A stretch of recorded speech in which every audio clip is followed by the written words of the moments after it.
Eddie, and I got a 99 Toyota Camry, and I have a starting issue. And I want to show you what a dead starter, what happens when you have a dead starter, or a flat spot in a starter, or a dead spot in a starter, however you want to say it.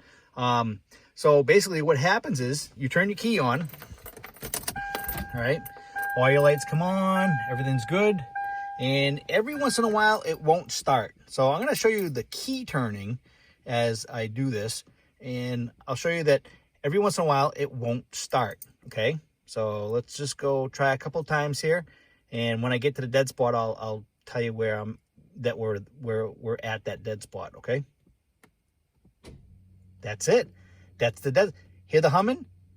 And it's not starting. Now I hit it again and it will start.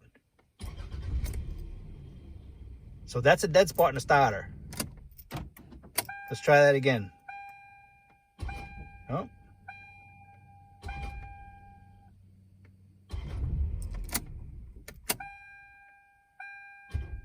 Right there. Dead spot.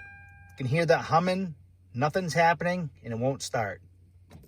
Let go. Hit it again. Starts up. So that's a dead spot in your starter. What I'm going to do is I already ordered a starter from Amazon. I did order a Denso, which is a rebuilt, remanufactured Toyota starter. So as soon as that comes in, I'll replace it, and I'll do a video on that as well. If you got any questions or comments, guys, leave them in the box below. Don't forget to give me a thumbs up, and if you like my videos, please subscribe. Talk to you later. Have a good one. Take it easy, guys.